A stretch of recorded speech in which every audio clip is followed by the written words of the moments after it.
Hello everyone, ये घटना चक्र दृष्टि है इकोनॉमिक्स के लिए जो 2024 में एग्जाम होंगे यूपी पीसीएस के।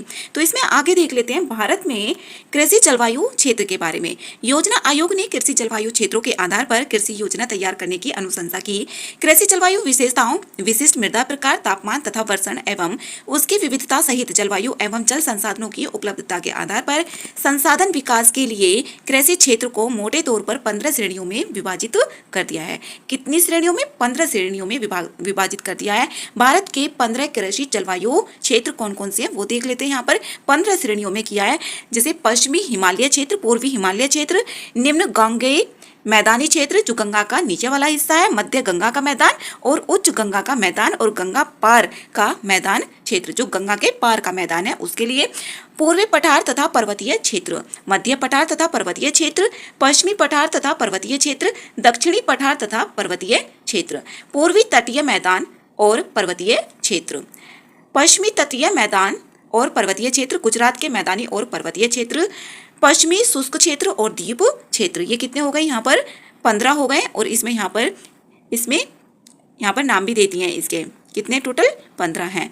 अब यहाँ पर इसमें नोट करके भी दिया हुआ है, प्रत्येक पौधा एक विशिष्ट जलवायु में ही अपना विकास करते हैं। ये बात ठीक है कि जो जहाँ की जलवायु होगी वहाँ का कोई पौधा है तो अपनी जलवायु के अनुकूल ही वो विकास करेगा। यहाँ पर ये इसके 15 दे दिए हैं जो कृषि जलवायु क्षेत्र हैं। इसमें आगे देख लेते हैं ऋतुओं के आधार पर फसलों का वर्गीकरण। अब जायद की फसल कब इसकी बुआई होती है, कटाई कब होगी इसकी? जून में होगी और बुआई मार्च में होती है। और इसमें क्या क्या आती हैं जो फसलें होती है? खीरा, ककड़ी, तरबूज, खरबूजा आदि। अब खरीफ की फसल को देख लेते हैं। खरीफ की फसल जैसे कि धान, मक्का, ज्वार, सोयाबीन, उड़द, तिल, अरहर, मूंग आदि। और बुआई जो होती है जून से जुलाई में होती है। खरीफ की फसल खरा खरा, ऐसे याद रख सकते हैं, खरा खरा। जब सूर्य खरा खरा होता है तो तब क्या बोई जाती है? खरीफ की फसल बोई जाती है। और इसमें धान, मक्का, ज्वार, सोयाबीन, उड़द, तिल, अरहर, मूंग आदि भी होती है। कपास भी खरीफ की फसल में ही आती है और मूंगफली भी। बुआई जून से जुलाई होगी और कटाई अक्टूबर से नवंबर के बीच में होगी। अब रबी की फसल के बारे में देखें तो इसकी जो बुआई होती है अक्टूबर से नवंबर के बीच में होती है और जो कटाई होगी मार्च से अप्रैल में होगी। और रबी की फसल में क्या क्या आएंगी फसलें? गेहूं, जौ, चना, मटर, सरसों, अलसी आदि। अब भारतीय कृषि की समस्याएं क्या क्या हैं? अब ये मेंस में भी इसको आ सकता है और लिखा जा सकता है। ये जो भी समस्याएं जैसे मानवीय समस्याएं, संस्थागत समस्याएं और तकनीकी समस्याएं। अगर पीटी में यहाँ से क्वेश्चन आता है तो इजीली हो जाएगा। जैसे मानवीय समस्याएं क्या है? भूमि पर जनसंख्या का दबाव हो रहा है, सामाजिक वातावरण भी, और यहाँ पर खेतों का छोटा आकार। अगर संस्थागत समस्याओं की बात करें तो जो खेतों का आकार है वो कैसा होता जा रहा है? छोटा होता जा रहा है, क्योंकि जनसंख्या तो बढ़ती जा रही है और जो भी खेत है उनका आकार कैसा होगा? छोटा ही होता चला जाएगा। भू स्वामित्व प्रणाली। अब यहाँ पर देखिए तकनीकी समस्याएं कौन कौन सी हैं। जैसे सिंचाई की कम सुविधाएं हैं, खेती के पुराने तरीके हैं, कोई ज्यादा मशीनों का प्रयोग नहीं किया जा रहा है, उन्नत बीजों की क्या है? कमी है, साख सुविधाओं का भी यहाँ पर अभाव है। साख का मतलब है जो ऋण सुविधाएं होती हैं डेब्ट से रिलेटेड, और भंडारण की भी कमी है। मतलब कि जो फसल हो जाती है और किसानों के पास भंडारण के लिए कोई सुविधा नहीं होती है, तो जो भी उनकी फसल होती है अगर बारिश हुई तो बारिश में क्या हो जाएगी? वो खराब हो जाएगी, इस टाइप से। अब यहाँ पर देखिए भौगोलिक दशाओं, उत्पाद की मांग, श्रम तथा प्रौद्योगिकी के स्तर के आधार पर कृषि का वर्गीकरण क्या है। जैसे निर्वाह कृषि, एक तो क्या है? निर्वाह कृषि और वाणिज्यिक कृषि। निर्वाह कृषि और वाणिज्यिक कृषि। निर्वाह कृषि के बारे में देखें, गहन निर्वाह कृषि, छोटे भूखंड, साधारण औजार, अधिक श्रम का उपयोग किया जाता है इसमें। और यहाँ पर आदिम कृषि निर्वाह, मतलब आदिम कृषि का मतलब है जो पहले जमाने में कृषि की जाती थी, अभी भी इस टाइप से ही। तो आदिम कृषि निर्वाह है। स्थानांतरी कृषि तथा चलवासी पशुचारण शामिल है जो निर्वाह कृषि होती है। अब जैसे वाणिज्यिक कृषि की बात करें तो यहाँ पर फसल उत्पादन, पशुपालन हेतु अधिक पूंजी, मशीनों का उपयोग तथा बाजार में विक्रय के लिए किया जाती है। जो भी इसमें वाणिज्यिक कृषि की जाएगी, इसमें जो भी उत्पादन होगा उसको कहाँ पर? फसल उत्पादन को पूंजी के लिए, मतलब कि बाजार में बेचा जाएगा उसको और पूंजी वहां से मिल जाती है। मशीनों का उपयोग किया जाएगा और बाजारों में इसको बेचा जाता है। वाणिज्यिक अनाज कृषि, मिश्रित कृषि भी होगी और रोपण कृषि भी होगी। रोपण कृषि का मतलब होता है जैसे धान की खेती होती है, धान की खेती में पहले उसको बोया जाता है अलग से धान और फिर उसको बाद में रोपा जाता है। अब इसमें फसल चक्र के बारे में देख लेते हैं। किसी निश्चित क्षेत्रफल पर निश्चित अवधि के लिए भूमि की उर्वरता को बनाए रखने के उद्देश्य से फसलों को अदला बदली, जब फसलों की अदला बदली करने की उगाने की प्रक्रिया होगी उसी को ही फसल चक्र बोला जाता है। अथवा किसी निश्चित क्षेत्र में एक नियत अवधि में फसलों का इस क्रम में उगाया जाना कि भूमि की उर्वरता शक्ति का कम से कम ह्रास हो। जो वहां पर भूमि थी, जो मिट्टी है, उसकी उर्वरता शक्ति कम से कम उसका ह्रास हो, कम से कम उसको हानि हो। इस तरीके से हम फसल चक्र करके उस मिट्टी को, जो भी मिट्टी है उसके जो पोषक तत्व हैं उनको बनाए रख सकते हैं। भारतीय अर्थव्यवस्था में कृषि का महत्व क्या होता है? अर्थव्यवस्था में राष्ट्रीय आय में क्या होगा? योगदान होगा। आजीविका, अब कोरोना के टाइम पे इसने महत्वपूर्ण भूमिका निभाई थी कृषि ने।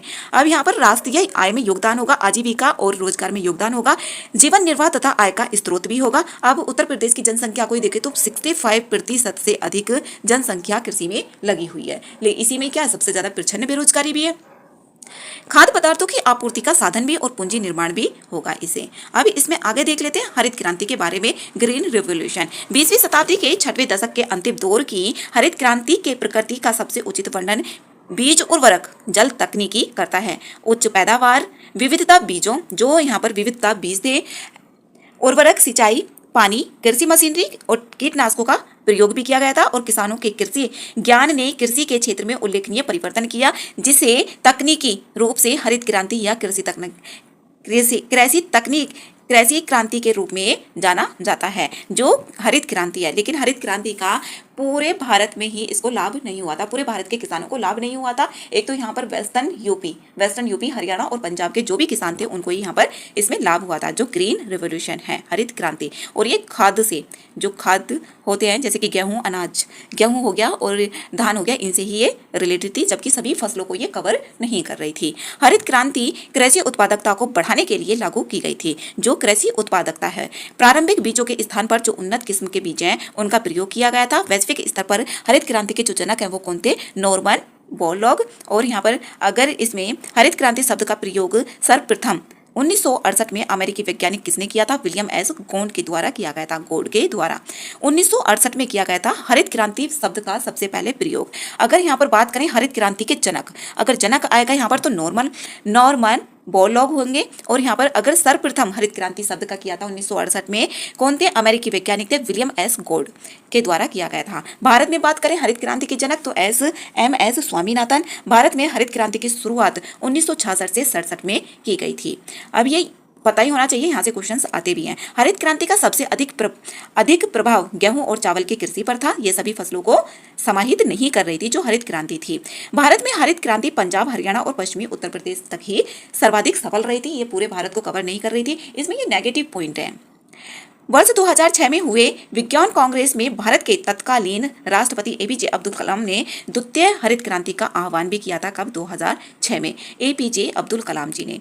अब यहाँ पर देखें फसल उत्पादन जैसे कि चावल है, चावल में कौन है? 2021-22 के अनुसार देख रहे हैं हम 2021-22 के अनुसार, तो यहाँ पर चावल में कौन है? पश्चिम बंगाल है। अगर यहाँ पर इसमें देखा जाए विश्व में प्रथम 2022 के अनुसार FAO के अनुसार देख रहे हैं, फूड एंड एग्रीकल्चर ऑर्गेनाइजेशन। अगर FAO की बात करें तो इसका जो हेडक्वार्टर है वो कहाँ पर है? रोम, इटली में है FAO का। तो ये भी थोड़ा थोड़ा इसमें पता होनी चाहिए। और इसके अनुसार चावल देखें तो चीन में है मुख्य भूमि पर। अब गेहूं में देखें भारत में कौन है? 2021-22 के अनुसार उत्तर प्रदेश है गेहूं में फर्स्ट पर, जो शीर्ष स्थान है। और अगर बात करें गेहूं में पूरे विश्व में 2022 के अनुसार तो कौन है? चीन है। मक्का में कौन है? कर्नाटक भारत में। और संयुक्त राज्य अमेरिका है विश्व में। सोयाबीन में कौन है? महाराष्ट्र है। सोयाबीन में महाराष्ट्र है, मध्य प्रदेश नहीं है, पहले मध्य प्रदेश था, महाराष्ट्र है। और यहाँ पर क्या है? विश्व में ब्राजील है सोयाबीन में। और गन्ना में बात करें तो यहाँ पर उत्तर प्रदेश है। अमरूद में भी, चीनी में भी, अमरूद हो गया, चीनी हो गया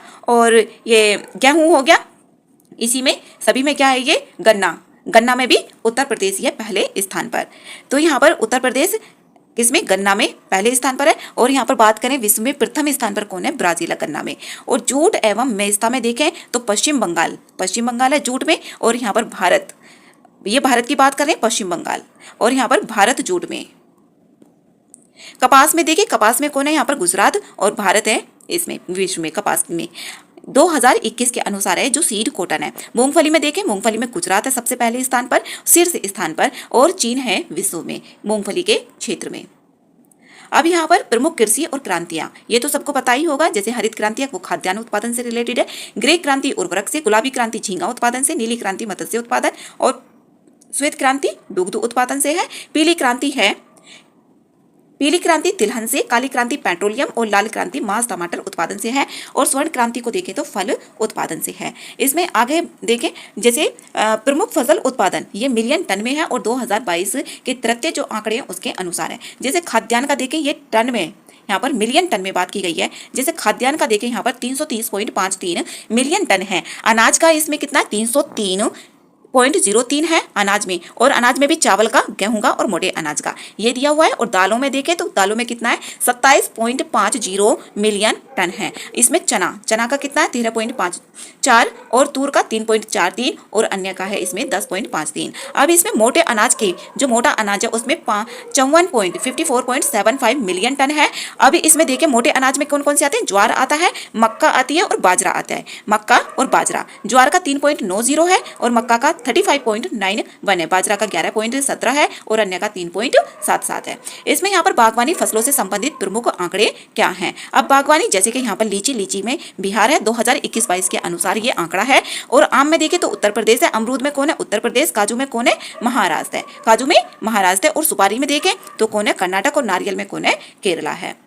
अब यहाँ पर पशुपालन एवं मत्स्य पालन से संबंधित तथ्य हैं। जैसे कि 20वीं पशुधन संगणना रिपोर्ट 2019 के अनुसार, जो 20वीं पशुधन संगणना रिपोर्ट जारी की गई थी उन 2019 में मवेशियों की संख्या के संदर्भ में शीर्ष राज्य कौन है, पश्चिम बंगाल है। मवेशियों की संख्या में जो भी जैसे कि भैंस बकरी हो गई, इस टाइप से जो भी मवेशी होते हैं उसमें कौन है, ये पश्चिम बंगाल है। अब मांस और दुग्ध उत्पादन के संदर्भ में देखें यहाँ पर तो कौन है, शीर्ष जो राज्य है वो है उत्तर प्रदेश मांस और दुग्ध उत्पादन में। और मत्स्य उत्पादन के संदर्भ में शीर्ष राज्य कौन है, आंध्र प्रदेश है, जो मत्स्य के उत्पादन में है। अंडा उत्पादन के संदर्भ में शीर्ष राज्य कौन है, आंध्र प्रदेश है। अंडा उत्पादन के संदर्भ में कौन है, शीर्ष राज्य आंध्र प्रदेश है।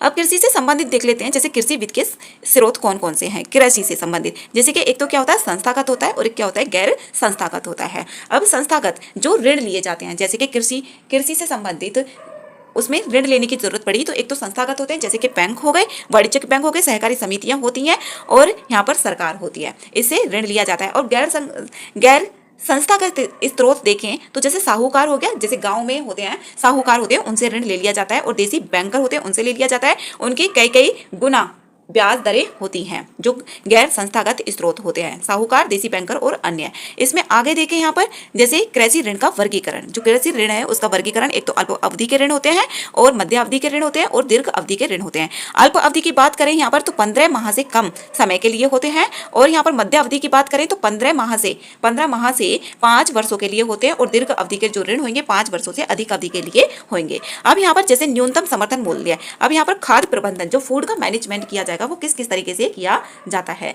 जैसे न्यूनतम समर्थन मूल्य एमएसपी जो होती है, मतलब कि मिनिमम सपोर्ट प्राइस। अब इस पे सरकार के द्वारा जब फसलों की बुआई की जाती है तो उससे पहले ही यहाँ पर सरकार के द्वारा जो भी फसलों के प्राइस होते हैं वो जारी कर दिए जाते हैं। तो इसमें क्या होता है, मतलब जो सरकार ने जारी किए हैं कि इस फसल के इतने दाम होंगे तो उतने दाम पर वो फसल ली जाएगी, तो ये क्या है, मिनिमम सपोर्ट प्राइस है, एमएसपी है। अब यहाँ पर बाजार हस्तक्षेप योजना जो मार्केट इंटरवेंशन स्कीम है, और यहाँ पर खरीद मूल्य जो प्रोक्योरमेंट प्राइस होते हैं, खरीद मूल्य जिस पर खरीदा जा रहा है।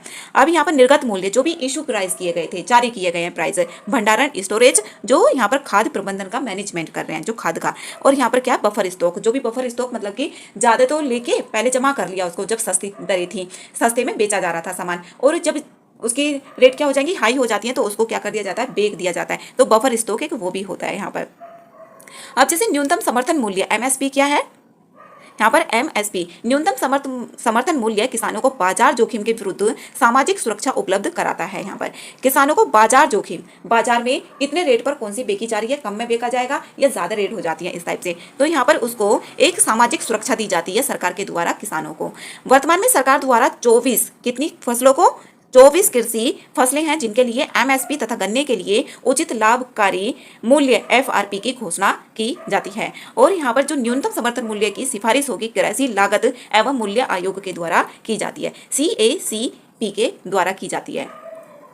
जो भी एमएसपी की कृषि लागत, जो एमएसपी होगी उसकी सिफारिश किसके द्वारा, सीएसीपी के द्वारा की जाएगी। अब राष्ट्रीय खाद्य सुरक्षा अधिनियम जो 2013 का ये नियम है, इसमें क्या है, पात्र व्यक्ति को चावल, गेहूं, मोटे अनाज, जो चावल होगा वो 3 रुपए किलो और गेहूं 2 रुपए किलो और मोटा अनाज 1 रुपए किलो की दर से दिया जाता है। 75% ग्रामीण आबादी और 50% शहरी आबादी को आच्छादित करने का भी इसमें क्या है, प्रावधान है। जो 75% तो ग्रामीण आबादी और 50% शहरी आबादी को इसमें इंक्लूड करने के लिए बोला गया है।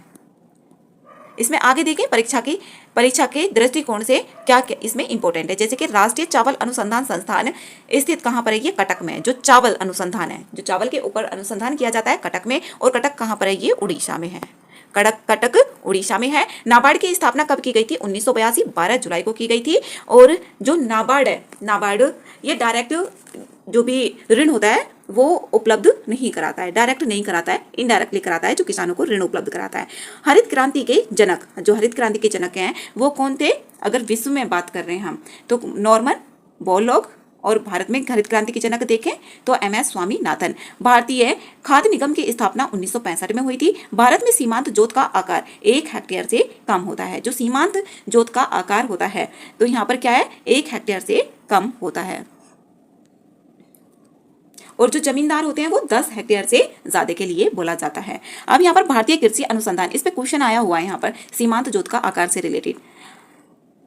भारतीय कृषि अनुसंधान परिषद का मुख्यालय कहाँ पर है, नई दिल्ली में। जो ICAR है, ICAR का जो मुख्यालय वो कहाँ पर है, नई दिल्ली में। फसलों के लिए न्यूनतम समर्थन मूल्य निर्धारण संबंधी जो संतुष्टि करेगा, जो सिफारिश करेगा वो कौन करेगा, CACP करेगा। कृषि लागत एवं मूल्य आयोग करेगा। गन्ने के लिए उचित, जो गन्ने के लिए जैसे कि बाकी की गन्ने से अलग जो फसलें होंगी उसके लिए सिफारिश कौन करेगा, CACP करेगा। और यहाँ पर गन्ने के लिए जो FRP जो भी प्राइस होंगे इसके लिए गन्ने के लिए आर्थिक मामलों की मंत्रिमंडलीय समिति करती है। भारत में प्रथम कृषि विश्वविद्यालय जो स्थापित हुआ था वो पंतनगर उत्तराखंड में हुआ था। जो पहला कृषि विश्वविद्यालय स्थापित हुआ था वो कहां पर हुआ था, पंतनगर उत्तराखंड में।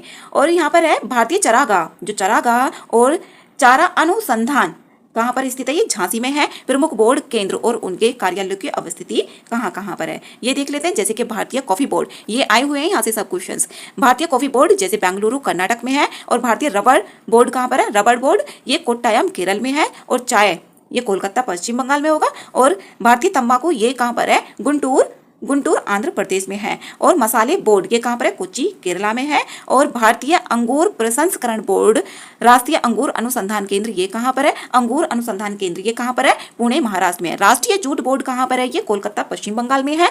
राष्ट्रीय मत्स्य विकास बोर्ड कहाँ पर है, ये हैदराबाद तेलंगाना में है। तो यहाँ पर इसमें ये मैप बनाकर यहाँ पर दे दिया है। अगर इस टाइप से जैसे क्वेश्चन आता है मेंस में तो मैप बनाना है और उसमें लोकेशन करके लिख देना है, क्योंकि लिखने में बहुत ज्यादा टाइम जाता है और ये इंडिकेट करने में कम ही टाइम होता है। अब जैसे द्वितीय क्षेत्र, औद्योगिक क्षेत्र क्या है, औद्योगिक क्षेत्र के अंतर्गत विभिन्न औद्योगिक नीतियों, उद्योगों का वर्गीकरण आदि का अध्ययन भी किया जाता है। जैसे उद्योग क्षेत्र देख लें, GVA में योगदान, GVA जो GVA है इसमें योगदान कितना है, 28.75 है। जो GVA होता है ग्रोस वैल्यू एडिड होता है, ये यहाँ पर 28.75 है। और 2023 से 2024 के जो प्रारंभिक आंकड़े जारी किए गए थे उसके अनुसार है ये 2023 से 24 के लिए। अब भारत की प्रमुख औद्योगिक नीतियां कौन कौन सी हैं, जैसे कि 1948 की औद्योगिक नीति, 1956 की, 1977 की है, 1980 की। और जो नई औद्योगिक नीति वो 1991 की नीति है। अब नई औद्योगिक नीति के बारे में देख लेते हैं। यहाँ पर जो LPG है 1991 में ये आया था। अब यहाँ पर LPG जैसे कि उदारीकरण है, यहाँ पर उदारीकरण, लिबरलाइजेशन। अब इसमें लिबरलाइजेशन में जैसे कि बहुत ज़्यादा इसमें झंझट था, जैसे कि कौन से कारखानों को जैसे कि किस क्षेत्र में अनुमति दी जाए लाइसेंस की या नहीं दी जाए। तो इसमें क्या कर दिया था, बहुत मतलब थोड़े आसान नियम बना दिए गए थे, उदारीकरण कर दिया गया था। अब निजीकरण, अब सरकार ही नहीं करेगी सब कुछ, अब यहाँ पर निजी जो भी प्राइवेट जो सेक्टर है उसको भी यहाँ पर आने की अनुमति दे दी गई। और यहाँ पर वैश्वीकरण मतलब कि एक देश से दूसरे देश का यहाँ पर आयात निर्यात के लिए मंजूरी दे देना। इसमें ग्लोबलाइजेशन जो होता है, वैश्वीकरण, एक देश का दूसरे देश से। LPG के फलस्वरूप भारत मिश्रित समाजवाद से मिश्रित पूंजीवाद की ओर अग्रसर। जो LPG के फलस्वरूप भारत मिश्रित समाजवाद से मिश्रित पूंजीवाद की ओर क्या हुआ, अग्रसित हुआ। जो मिश्रित समाजवाद, ये जो समाजवादी थी कहाँ पर थी, ये पूंजीवाद तो अमेरिका में और समाजवाद यूएसएसआर में। और यहाँ पर भारत को बोला हुआ है कि भारत मिश्रित समाजवाद से मिश्रित पूंजीवाद की ओर अग्रसर। नई आर्थिक नीति की घोषणा 24 जुलाई 1991 को तत्कालीन उस टाइम पे प्रधानमंत्री कौन थे? पीवी नरसिम्हा राव थे। और वित्त मंत्री कौन थे उस टाइम पे? डॉक्टर मनमोहन सिंह जी थे।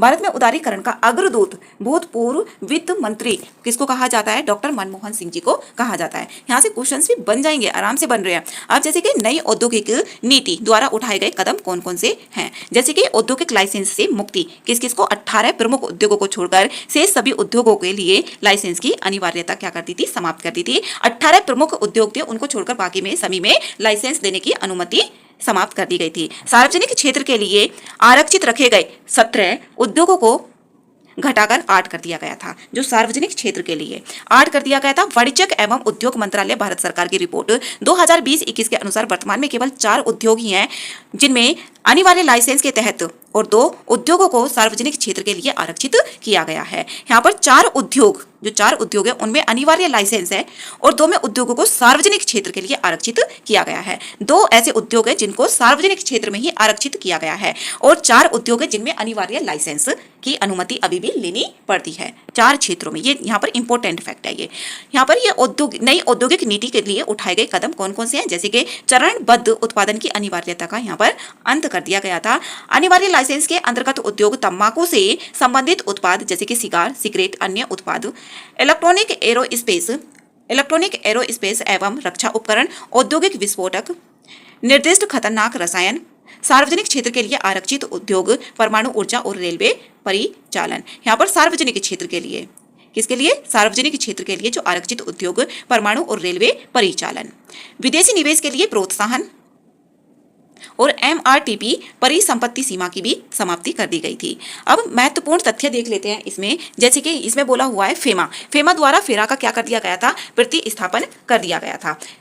तो अब जो फेमा है, ये फेमा जो पहले तो क्या था? फेरा था, पहले फेरा था और उसके स्थान पर क्या लाया गया? ये फेमा लाया गया था। कब से? ये प्रभावी हो गया था जून 2000 से प्रभावी हो गया था। अब फेरा के बारे में देखें। यहाँ पर फेरा की फुल फॉर्म क्या होती है? Foreign exchange regulation act.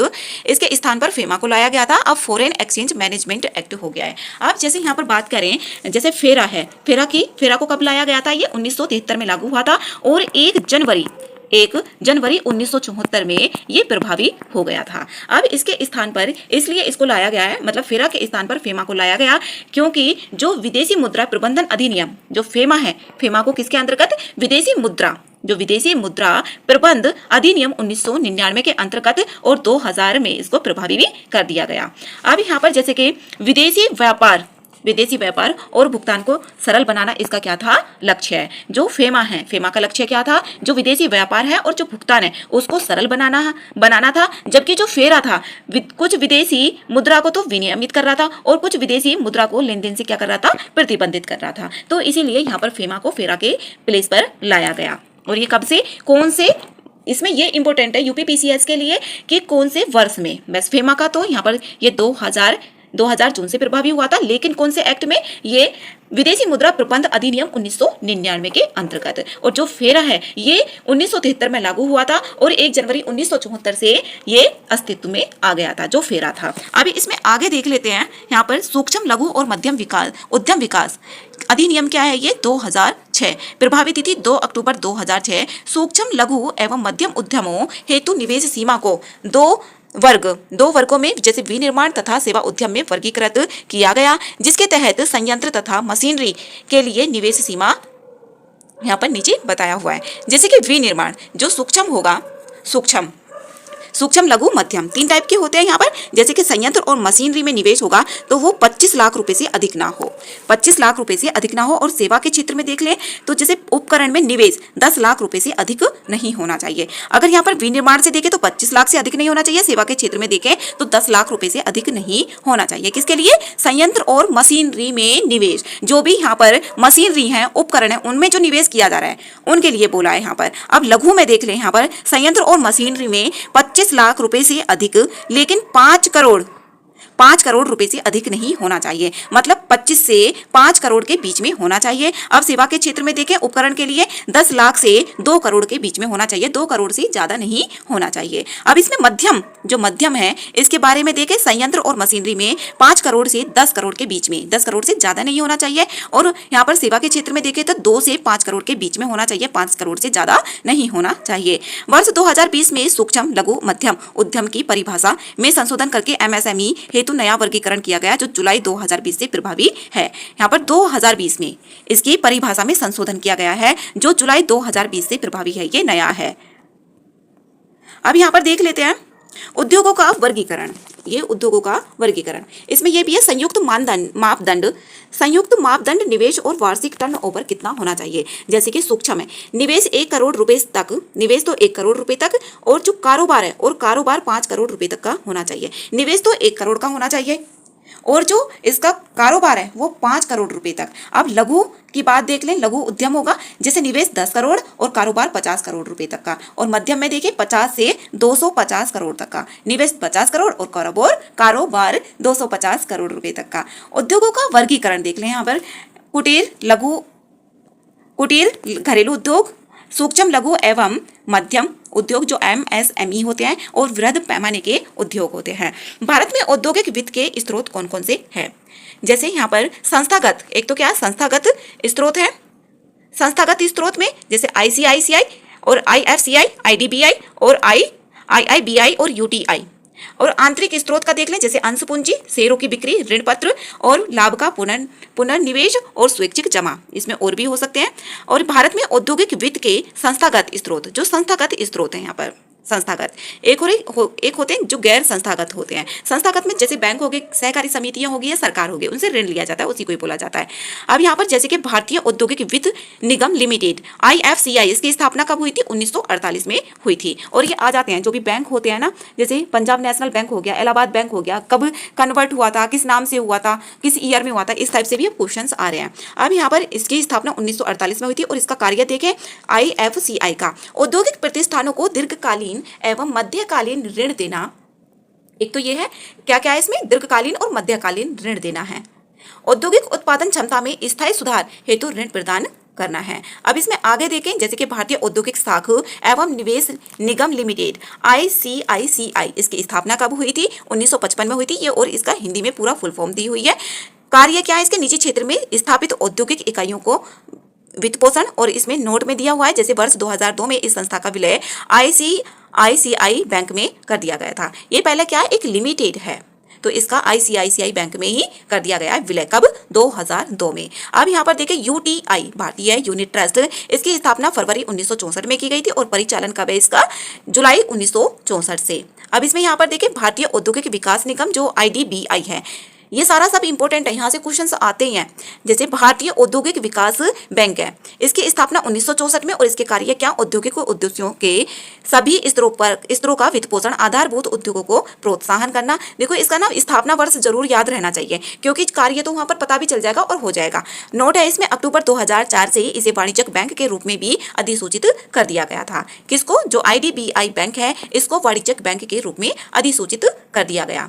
अब इसमें यहाँ पर देखिए औद्योगिक उत्पादन सूचकांक, जो इंडेक्स ऑफ इंडस्ट्रियल प्रोडक्शन है, राष्ट्रीय सांख्यिकी कार्यालय एनएसओ द्वारा ये 2019 में सीएसओ और एनएसएसओ को मिलाकर क्या बना दिया गया था, एनएसओ बना दिया गया, राष्ट्रीय सांख्यिकी कार्यालय, कब, 2019 में। औद्योगिकी प्रदर्शन एवं विकास के मापन हेतु औद्योगिक उत्पादन सूचकांक जारी किया गया, किसके द्वारा, एनएसओ के द्वारा। औद्योगिक उत्पादन सूचकांक ये पता होना चाहिए, आईआईपी।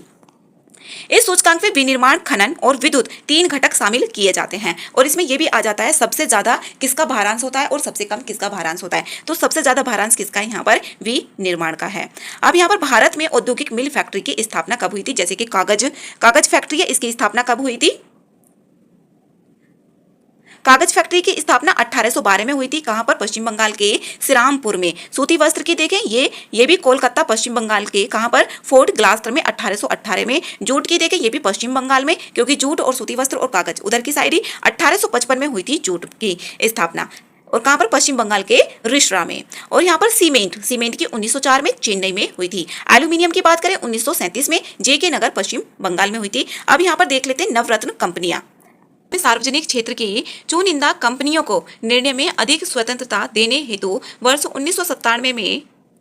1997 में नवरत्न कंपनी का दर्जा दिया गया था। और यहाँ पर अद्यतन आंकड़ों के अनुसार देखें तो देश में कितनी है, 16 नवरत्न कंपनियां हैं। और महारत्न कंपनियों की संख्या कितनी है, यहाँ पर 13 है। देश में महारत्न कंपनियों की शुरुआत जो हुई थी, कब हुई थी, 2010 में हुई थी। 2010 में हुई थी। महारत्न कंपनियों हेतु मानक, इसमें मानक दिया जाता है। और यहाँ पर पिछले 3 वर्षों में वार्षिक निव्वल लाभ या 5,000 करोड़ रुपए होना चाहिए। यहाँ पर इसके लिए शर्तें भी दी हुई है, जैसे कंपनी का निव्वल मूल्य 15,000 करोड़ रुपए हो, पिछले 3 वर्षों में औसत रूप से 25,000 करोड़ रुपए का कारोबार भी किया गया हो, और शेयर बाजार में सूचीबद्ध होनी चाहिए, जो महारत्न कंपनी होगी और 2010 में शुरू किया गया था। अब इसमें यहाँ पर देखिए जैसे सिडबी के बारे में और आईआईबीआई, यहाँ पर आईआईबीआई के बारे में, भारतीय औद्योगिक निवेश बैंक। वर्ष 1971 में भारतीय औद्योगिक पुनर्निर्माण निगम लिमिटेड की स्थापना वित्तीय रूप से कमजोर औद्योगिक इकाइयों को वित्तीय सहायता उपलब्ध कराने के लिए वर्ष 1985 में इसे भारतीय औद्योगिक पुनर्निर्माण बैंक में रूपांतरित कर दिया गया था। कब, 1985 में। और मार्च 1997 में पुनः इसका नाम बदलकर भारतीय औद्योगिक निवेश बैंक भी कर दिया गया। और इसका कार्य क्या है, बीमार औद्योगिक इकाइयों का वित्त पोषण करना है, जो कमजोर हो जाती हैं औद्योगिक इकाइयां, बीमार हो जाती हैं, उनके लिए। अब यहाँ पर भारतीय लघु उद्योग विकास बैंक, ये सिडबी क्या है, इसका हेडक्वार्टर की बात करें सिडबी का तो कहाँ पर है, लखनऊ में है। और यहाँ पर इसकी स्थापना देखें तो 2 अप्रैल 1990 को, अप्रैल 1990 से ये कार्यरत है। इसका कार्य देखें, ये छोटे उद्योगों को वित्त उपलब्ध कराता है। अब इसमें आगे देखें 13 महारत्न कंपनियां। 13 महारत्न कंपनियां कौन कौन सी हैं, ये पता भी होना चाहिए, वहां पर ऑप्शंस में पूछ लिया जाएगा। अब जैसे यहाँ पर है HPCL है, हिंदुस्तान पेट्रोलियम कॉर्पोरेशन लिमिटेड, गेल भारतीय गैस प्राधिकरण लिमिटेड है, और BPCL Bharat petroleum corporation limited है, PGCIL भारतीय पावर ग्रिड कॉर्पोरेशन लिमिटेड है, और भेल भारत हैवी इलेक्ट्रिकल्स लिमिटेड, और PFC power finance corporation oil India limited है, और सेल क्या है यहाँ पर, भारतीय इस्पात से रिलेटेड प्राधिकरण लिमिटेड है। और यहाँ पर आगे देखें जैसे CIL है, CIL किससे है, कोल इंडिया लिमिटेड, NTPC राष्ट्रीय ताप विद्युत निगम, REC जो REC है पूर्व नाम इसका ग्रामीण विद्युतीकरण निगम लिमिटेड था, ONGC तेल एवं प्राकृतिक गैस निगम है, IOC भारतीय तेल निगम है। भारत में प्रमुख खनिज उत्पादन एवं भंडारण कौन कौन से हैं। अब इसमें यहाँ पर देखें जैसे खनिज है बॉक्साइट में शीर्ष उत्पादक में देखें तो कौन है, उड़ीसा है, और ये 2020-21 आंकड़ों के अनुसार है। और शीर्ष भंडारण में भी उड़ीसा ही है, और ये अप्रैल 2020 आंकड़ों के अनुसार है। अब कोयला में देखें तो छत्तीसगढ़ है, उत्पादक में छत्तीसगढ़ है, और शीर्ष में कौन है, भंडारण में देखें तो झारखंड है, प्राकृतिक गैस में देखें तो असम है, और यहाँ पर शीर्ष भंडारण में भी कौन है, असमी है, ये किसमें, प्राकृतिक गैस में है। ताम्र में देखें, ताम्र मतलब तांबा, अगर उत्पादक में देखें तो मध्य प्रदेश, और यहाँ पर शीर्ष भंडारण में देखें तो राजस्थान है। हीरा की बात करें तो मध्य प्रदेश में, दोनों ही मध्य प्रदेश में भंडारण में भी और उत्पादक में भी। अब इसमें यहाँ पर विश्व में प्रमुख खनिज उत्पादन एवं भंडारण, इसमें यही खनिज नहीं और भी पता होने चाहिए, इसमें कमी दिए हुए हैं। यहाँ पर विश्व में प्रमुख खनिज उत्पादन एवं भंडार, अगर यहाँ पर खनिज की बात करें, विश्व में कोयला चीन, उत्पादक किसमें होता है, कोयला का चीन में, और भंडारण किसमें, अमेरिका में है। तांबा चिली में उत्पादक, और उत्पादक ये भंडारण में है। अब यहाँ पर हीरा का रूस में उत्पादक और भंडारण भी रूस में। स्वर्ण की बात करें चीन में है शीर्ष उत्पादक, और यहाँ पर भंडारण की बात करें तो ऑस्ट्रेलिया है। अब कच्चा तेल में भंडारण, यहाँ पर उत्पादक में देखें तो अमेरिका, और भंडारण में देखें तो वेनेजुएला। प्राकृतिक गैस में देखें तो अमेरिका उत्पादक और भंडारण में रूस है। अब यहाँ पर बताया हुआ भी है, जो 1 पर दिए हुए हैं ना, ये 2020 आंकड़ों के अनुसार है, और यहाँ पर जो 2 नंबर पे दिए हुए हैं ये 2020 जो अंतिम आंकड़े दिए गए थे 2020 में उसके अनुसार है। और ये मिनरल ईयर बुक जो आती है 2021 जिस पे स्टार लगा हुआ है, मिनरल ईयर बुक आती है उसके अनुसार, इंडियन मिनरल बुक 2021 के अनुसार है। अब यहाँ पर परीक्षा की दृष्टि से दिया हुआ है, जैसे कि औद्योगिक नीति 1973 के द्वारा एक नया शब्द कोर और मूलभूत कोर की उत्पत्ति हुई थी। जो कोर इंडस्ट्रीज भी होती है, 8 कोर इंडस्ट्रीज होती हैं, C³ उसको याद करने का एक तरीका होता है, C³ NRFES, इसका ये तरीका होता है ट्रिपल सी। यहाँ पर 3 सी है, जैसे कि कोयला हो गया, क्रूड ऑयल हो जाएगा, कोयला हो गया, क्रूड ऑयल हो गया और सीमेंट हो गया, 3 हो गए इसमें। और एन से क्या होता है, नेचुरल गैस होती है। और यहाँ पर आर से रिफाइनरी, एफ से फर्टिलाइजर होगा और ई से इलेक्ट्रिसिटी होगी, विद्युत की होगी। एस से यहाँ पर स्टील हो जाएगी। तो ये कितने हो गए, 1 2 3 4 5 और 3 8, 8 हो गए कोर इंडस्ट्रीज। और इसका यहाँ पर उद्योग के लिए था और 1973 में ये नया शब्द आया था।